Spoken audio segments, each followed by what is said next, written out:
Hello guys, welcome back. ఇవాళ కూడా నా డే వచ్చి కటోరా వాటర్ విత్ హనీతో అయితే స్టార్ట్ అయిపోయింది. ఇది యాక్చువల్గా డైజెస్టివ్ సిస్టమ్కి చాలా బాగా హెల్ప్ అవుతుంది. అది కాకుండా నాకు త్వరగా వేడి చేస్తూ ఉంటుంది. అందుకని నేను ఇది డైలీ బేస్గా తీసుకుంటూ ఉంటాను.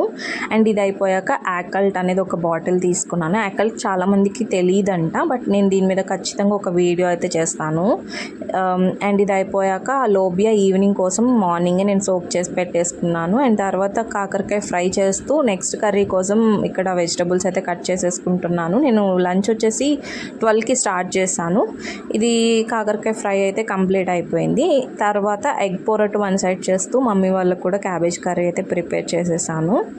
కీరా ఖచ్చితంగా తీసుకుంటాను కాబట్టి లంచ్కి ముందు కీరా తీసుకున్నాను. ఎగ్ పొరటు మాత్రం నా వరకే నేను ప్రిపేర్ చేసుకున్నాను. కర్రీ మాత్రం అందరి కోసం ప్రిపేర్ చేశాను. ఇది green P and tomato use చేసి కర్రీ అయితే నేనే చేశాను ఇవాళ.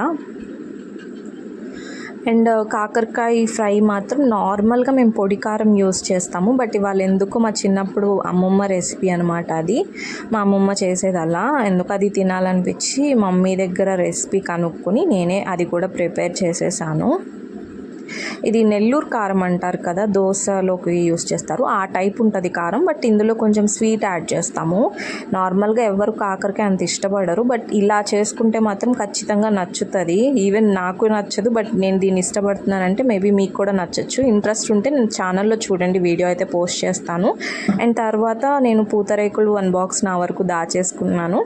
లంచ్ అయిపోయాక ఒక పూతరేకు అయితే తినేసాను.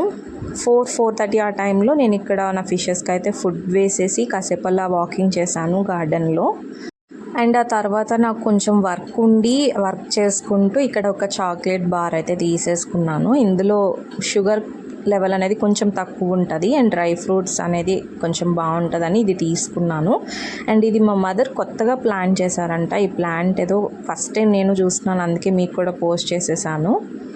అండ్ తర్వాత వచ్చేసి నేను ఇక్కడ ఐస్ పాప్స్ వాటర్ మిలన్తో ప్రిపేర్ చేస్తున్నాను. ప్రిపేర్ చేసే టైంలోనే కూడా నేను సబ్జా వాటర్ తీసేసుకున్నాను. అండ్ దాని తర్వాత లోబియా మార్నింగ్ సోక్ చేసుకున్నాను కదా, అది బాయిల్ చేసుకుని కీరా అండ్ వాటర్ మిలన్ నేను ఒక 2 పీసెస్ సపరేట్ పెట్టుకున్నాను. ఆ వాటర్ మిలన్ అండ్ ఆమ్లెట్తో నా డే అయితే కంప్లీట్ అయిపోయింది. అంతే ఈ వీడియో. Bye bye.